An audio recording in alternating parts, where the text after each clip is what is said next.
What's up? Mac Daddy. How we doing? Chilling. You all right? Like a villain. The one and only Brandon Lang. Excited to have you in town. Let me tell you something. Yeah. You need to win some games. Brandon, for people that don't know you, could you share just a little introduction on who you are, what the background is, kind of just dive in from there on how you got into this space, where you are now, what are you up to? Want to talk about Two for the Money for a little bit? That's basically it. Obviously, Matthew McConaughey played me in the movie Two for the Money. Matt did a great job of showing you the intensity of the business within the confines of the movie.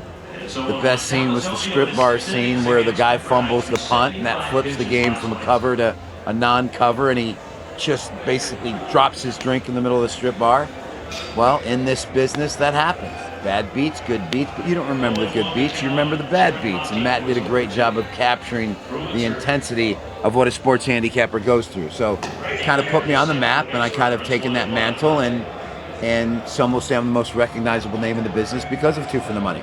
There's no other sports handicapper that had a movie made about his life, and I'll never forget the first phone call from Matt when he called me up and said, "Hey, listen, great to meet you. I've seen a lot of tape of you. I can't play you at the intensity that you are based on who you are. I can't play you energy-wise as a 10. I can play you at about a 6. I said, Matt, your 6 is good enough for me. You're Matthew McConaughey. Go, baby. The rest is history." That's awesome. What was that first encounter with Matthew in person? How was that? Just chopping it up, meeting, cool guy? Yeah, he's a guy's guy. I mean, listen, when I moved to LA and took the job at a golf course as a caddy to network the film, I had 3 actors in mind that I felt could play me. Ben Affleck, Vince Vaughn, Matthew McConaughey. Soup to nuts, those 3. And when it's all said and done, to get Matt and pull off the goal, to caddy for Dan Gilroy, pitch him the idea, he loved it, he wrote it, Two for the Money, had a better chance of winning the lotto than taking a job at a golf course at caddy in LA and pulling off a feature film based on my life, starring Al Pacino, Matthew McConaughey, and Renee Russo. Come on, man, I have a better chance of winning the lotto. You ain't kidding. But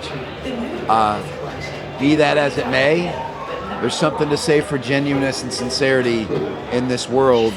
And Renee Russo paid me the biggest compliment I've ever gotten in my life from anybody. When I met her 5 minutes in, she said, "You have the most genuine personality of anybody I've ever met in my life." I will take that to my grave as the biggest compliment because I pride myself on being genuine and real. And I think, all things said, Matt really pulled that off for the movie. It's incredible. Well, I'll double down. You are one of the most genuine guys I've met. Despite the crazy personality you have from a human level, you are one of one, and you take the shirt off your back for anyone. Just even just doing this, getting together, chopping it up. Yeah, I think I've told you in the past, it's crazy. I've known you since probably I was 10 years old, and a guy named William McNeil, known as the Scout, rest in peace his soul, introduced me at a young age, and we followed your plays, the highs and lows, and it's really cool to see full circle, that we're here now, becoming friends, chopping it up, and, doing the things we love to do. Mind-blowing. And if you'd have seen me on Comcast Sportsnet Philly, Yep. 05 to 09, Yep. and then come full circle and meet you, not knowing that your ex-girlfriend's father Yep. was a massive fan of mine. Yep. I wish he was alive. I would fly to Philly and chop it up with him in a second. You guys would be the best friends. Best friends. I've always said this, doing so much radio, so much TV, ESPN, quite frankly, Stephen A. Smith. I've always said this. Take the biggest hater out there of Brandon Lang. The guy that hates me more than anyone on the face of the planet Earth. Give me a 1-hour lunch. Give me a 1-hour lunch. I will bet you $1 million that man can't get up from that lunch, walk out the door, and say to his friends, "That guy's the biggest asshole I've ever met in my life." It is humanly impossible that when you sit down with me, chop it up, hang out, golf course, working out, whatever it is, I'm a guy's guy. I get it. I get it. I get it. And I pride myself on not so much being the life of the party, but just bringing a smile to people's face. Because in this world that we live in right now, and as bad as this world is right now, it's hard for people to smile. It's hard for people to get up in the morning, look in the mirror, and feel good about themselves and be happy. Yeah. And and to bring a smile to somebody's face, it's hitting a game like the Spurs in Game 6. I get that.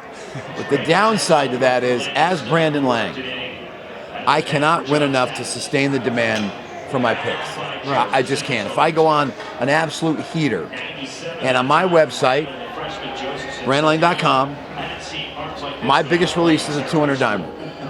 And since the divisional round of the NFL playoffs, when I got the miracle cover with Denver over the Bills, yes, it was a completed pass and not an interception. They kicked the field goal and Buffalo wins. And Buffalo probably goes on and wins the Super Bowl. Absolutely. That didn't happen, but I will go to my grave if the call is made correctly. And I had Denver in the game. The call's made correctly. Buffalo beats Denver. They then go on and beat Houston, or they beat Kansas City, or whoever, New England. They beat New England, and they go. And they beat the you-know-what out of Seattle. Bad matchup. Awful matchup. But, with that being said, that was a 200 dimer. Last night, Spurs were a 200 dimer. I'm 10-2 with 200 dime top plays since that Buffalo-Denver game. And you would think that if I lose my next 200 dimer, they don't remember the 10-2 run. No. They remember that one right there. Absolutely. And that's the cross I bury being Brandon Lang, is I can never win enough because there's always somebody coming late to the dance that gets that loser. Correct. That's what they run with. That's just it's the way this industry works. It's sad and unfortunate. You know, it's 365 days out of the year. You can't judge them off just one performance or 10 games. It's you have to be there for the long-term run. I'll be transparent. I've had horrible losing streaks. Yeah. Horrible. We all go through it. But I've also had massive winning streaks. Right. And the story I tell is, and I don't read the forums, I don't spend any time on the internet, but I have friends that every once in a while will call me and say, bro, you're on a heater. You won't believe what the forums are saying. I'm like, oh, great, I can't wait to hear this. They took a credit card receipt from a website that somebody bought picks from. They took that credit card receipt. They put your information on that credit card, name, address, posted it in the forums, and said, this is why Lang's winning. He's buying picks from another site. My boy goes, you can't win. I said, listen to me. My mom taught me a very valuable lesson in life. The only people's opinion who matters about you is people who care about you and love you. 1,000%. Other than that, nobody else's opinion matters. So just keep trying to do what you're doing. Keep trying to get on the right side of games. I've had a massive year. Winning November, winning December, winning January, horrible February, winning March, winning April. This is the best year of my entire career right now. And I'm going to enjoy it. Got to finish the NBA playoffs off strong. Little summer baseball lull. There we go. Football season's right around the corner. BrandonLang.com. That's where you're going to find those picks. Get on the wave now. If you don't get now, you're going to miss out. But let me say this. Smack talk. Yeah. I like going in there at night and just letting everybody know I'm there, and then just watch them. Just thank God you got moderators to take care of the stuff they be coming at me with. So, and that's what I like about Smack Talk is there's moderation, somebody moderating, so nobody can get in there and just be spam hate, big time, and that's fantastic. And to see it go from where it is now, from where it was to where it is now, I love it, man. I love it, and I think there's great things. And listen, this is the truth. I can honestly say this sitting here right now. I'm not getting a dime from Smack Talk. I got a business partner that's invested in it. I'm doing everything else I can help him. I don't get a dime. You guys want me to go on my website and go, use code BR2020. I don't want anything from Smack Talk. I believe in the website. I have fun. And I think people need to go there and have fun. But I don't want to be there, well, Lang's getting paid. I ain't getting a dime. Smack Talk is going to be a grand slam home run. And the things you guys are doing, glad to be part of it. We appreciate it. We're happy you're a part of it too. And it's only just a start. You know, I think there's plenty of things we're going to have in the funnel, especially during football season. Yep. We'd love to have you in the mix with. Like you said, it's only going to be up from here. So I'm super stoked. The Knicks are in the finals. How do we feel about that matchup? They win it all. Knicks win it all? Win it all. Just think they're stacked from on the 5? And I'm going to speak from a fan perspective, and I'm going to speak from a handicapper perspective. Yeah. People don't realize, and I've done this job for 35 years, people don't realize that no NBA playoff team can go on those kind of runs with the emotional toll that games take out of you. It's hard to show up in the playoffs every single game. Well, hey, B. Lang, what do you mean? Okay, let's take the OKC Thunder, the defending champs, for example. You lose game 1, win game 2. You win game 3, and you completely take game 4 off, and you lose by 21. You go home and win game 5. You come back in game 6. You completely take that game off and lose by 27, and now you go to game 7. Now let's go to the Knicks. They've won 11 straight playoff games in a row. Impressive. They've won 10 of those in absolute blowouts. So just as everybody's saying they just can't continue to play at that level, they just won a game 4 beating Cleveland by 40. 39, 37. Case in point, there's no down from the peak. Right. You just keep getting. They are collectively playing so good as a team. Yep. Defensively, offensively, they know exactly who they are, and it's so easy for them in running the Atlanta series out that they could have taken a break. So easy in the Philly series to take game 4 off. Right. Hell no, gone. Yep. So easy to take a game off in Cleveland. No, it was just slam. I just can't see. Spurs, OKC, I just can't see. Where the Knicks are playing right now, the way Bridges, Hart, Brunson, their bench, which was a weakness, Shamit's coming off the bench like he's Michael Jordan. And so for me, I just think from what they've done, 11 in a row, 10-1 against the spread, I just can't see it. All right.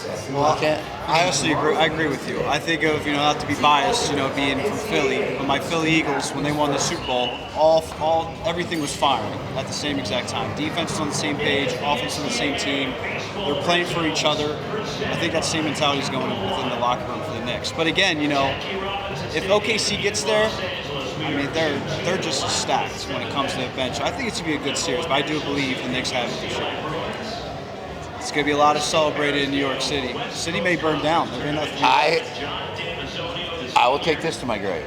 Congrats on OKC winning the championship last year. Yeah. Congrats. I will go to my grave seeing if Halliburton doesn't get hurt in Game 7, Indiana wins that game, and Indiana's your NBA champ. My problem with OKC in their run last year to win the NBA championship, you beat 8 seed Memphis by a combined 100 points in games 1 and 2, and you go to Memphis for game 3 and you're down 29 in the second quarter when Ja Morant gets hurt, and you end up winning that game. No problem. No Ja Morant. You guys are laying 15 and a half in game 4. No Ja, and Memphis takes them to the wire, almost wins the game outright, loses 117-115. You're OKC. Round 2, Minnesota. You blow them out by combined 79 points in game 1 and 2, and you go to Minnesota in game 3 and you lose by 43. They shouldn't have been an NBA champ last year. They are soft. Hartenstein is soft. Holmgren is soft. Knicks aren't soft. No. And I know Towns found trouble in Mitchell Robinson's pinky finger. What are we? Austin Powers, Mike Myers, Austin Powers with the pinky, and we're all worried about a pinky. Let's be clear here. It's the pinky on his shooting hand. The bro don't shoot, okay? All the bro does is brick free throws. Maybe the pinky on the ball when he goes to shoot the free throw will help balance it, because the man couldn't whip water if he fell out of an effing boat. Worst free throw through since Shaq. And I remember playing pickup basketball with Shaq at the Spectrum Club Manhattan Beach. And I remember saying to Shaq, you have no idea how much money you cost me by missing free throws. And he goes, I know. I just know. Like he copped to it. And if you play pickup basketball with Shaq, he plays point guard on offense, and he just sits in the lane waiting for you to come in and swat your stuff off the wall. That's it. That's all he did. That's it. That's all. Come on in. It was hilarious playing pickup with Shaq. And now we got pinky finger Mitchell Robinson, who can't shoot a free throw. Alley-oop dunks, rebound. I don't think the pinky's a problem. Meanwhile, NHL playoffs, these guys are playing with broken legs, MCLs, broken jaws. Now that leads right into the perfect thought. You know, Knights are now in here in Las Vegas. They look great. I don't think anybody saw Colorado losing to them. Now on the other side, we got Carolina up 3-1. Big game tonight for Game 5. Do you think Carolina closes it out? Yes. But I think your Vegas Knights are your champions. Not because we're in Vegas. Right. That probably has a little effect. You know, if you say it, you're going to bring it to reality. But to beat Colorado, when many had winning it all, and sweep them, it's almost the same thing as the Knicks. Correct. Nobody ever saw the Knicks sweeping Philly. Nobody ever saw the Knicks sweeping Cleveland. Yep. Nobody. No, I didn't see that. I didn't see my Sixers going down like that. And we should have been stuck with the Detroit Knicks epic rematch from last year. Absolutely. How they got blown out at home in game. And that's the NBA. Detroit goes to Cleveland and boat races them in Game 6 and goes home and loses Game 7. Yep. It's tough. Man, so we got stuck with Cleveland. They got swept. Man, what a series the Knicks and Detroit would have been. Oh, I would have. The Bad Boy Pistons, they were just starting to come back. Rep that name. Unreal. And they just went MIA. So I got the Knicks. I got the Knights. Major League Baseball, ride the Dodgers. I hate to be a bandwagoner. And next thing you know, we're in the NFL. That's it. Any early NFL like on underdogs? Any futures? No. Anything MVP oriented? No. Staying away. Waiting for Game 1. I will say this: that the Ole Miss quarterback. Yeah. The guy who just took another year of eligibility. Yep, got it. Yeah. Got I'm it. drawing a blank on his name. I knew you were talking Chambliss. about. Yes. And Arch Manning. Yes. Two-man race. Oh, they're dog. Two-man race. Arch is going to end up number 1. Two-man race. I agree, though. Two-man race. And I'll tell you this. What made people think that the Ole Miss quarterback's lobbying for another year and it got before a Mississippi judge and the Mississippi judge is going to rule no? 100%. Yeah, that's never Come on, man. And I'm happy because that boy can absolutely he can hoop. ball out. He can hoop. Yeah. Right? Yeah, he's great. And I had Miami in that game. Did you? Miami scores to take the lead, and he drives them down. Oh, I thought they were getting And it's a pass interference penalty that they don't call to give me the Canes in the winner. Correct. And then Carson Beck in the championship game didn't have to force down the left side in double coverage. Oh, no. 55 seconds to go, first and 10 at the Indiana 42. You're right there. We can wrap this up here, but you have a great relationship with our Chief Operating Officer, Dan Rogers, who is right over there. Dan the man, 1 of 1. He's now going to come over here. Yeah, get on the couch, Dan the man. Dan, get over here. Dan, get over here. Let me explain something. This is Dan the man, and I'm telling you now, they do not lose at home. They will not lose at home. The Thunder lay the money line -160. All right? You hear this guy? He's laying the juice, not even taking the spread. Not only that, He's giving you a teaser. not only that, too. SGA is over 34. Over 34 points. Take it to the bank. Dan the man said so. Know that. Print that. My counter to that is this. Winners go with streaks, losers go against them. First 6 games of this series, the team that won the game covered the number. The bottom line is this: the number's not going to matter. Take the number, throw it out the window. If you like San Antonio, bet on money line. If you like OKC, lay the number. Because one of two things is going to happen. It's not going to be a close game. OKC covers or Spurs win outright. That's it. That's it. That's all you got to do. This is why he's one of the best in the industry. Okay, this is Dan the man, and let me tell you about the Thunder. Lay the points. Know that, print that. And SGA, over 34. Guaranteed. You're going to hear Dan the man. So how did you guys meet? How did that happen? So, right after the movie came out, I went out and pitched a TV show called The Capper. We're 5 millionaires. We're going to give me $1 million, and I was going to travel the U.S. betting on crazy stuff to double their money. Okay. And Dan was one of the millionaires who auditioned for the part of one of the millionaires. I talked to Dan on the phone, and he had somehow bought one of my picks that lost. And he started off the conversation by saying, "Nice call on such and such." And that something we talked about. I was on like a 7-0 run, and he wants to bring up the loser. And he basically brought that up to see how I would respond to it. And I'm not passive at all. Yeah. And I said, have you lost your fucking mind? Where were you for the other 7-0? Just like the rest of these fucking scumbags. And he goes, I like that answer. I like that answer. I said, I'm on my way to Vegas to see you. Yep. I'm in the show. Rest is history. It's phenomenal. Didn't make the cut. We filmed the pilot. It didn't make the cut. But we've been best friends ever since. That's right. And how long's it been now? 20 years. Does it feel like 21. 20? 21 years. 21 years? Feel like Longer. Feels like 50. Longer. Feels like 50? Feels like 50 years. Longer. It's incredible. Longer. But I tell you what, if I'm jumping in a foxhole and I'm rolling up my sleeves and get ready to get after it, there's two people I'm jumping in that foxhole with. It's him and my other partner, Steve Booth. Those are the two guys that I would jump in the foxhole, and both have had my back from soup to nuts. And I'll tell you what, they're the best friendships to have. they're the best friendships to have. And they're hard to find. They're unconditional. Yep. And you just cherish them.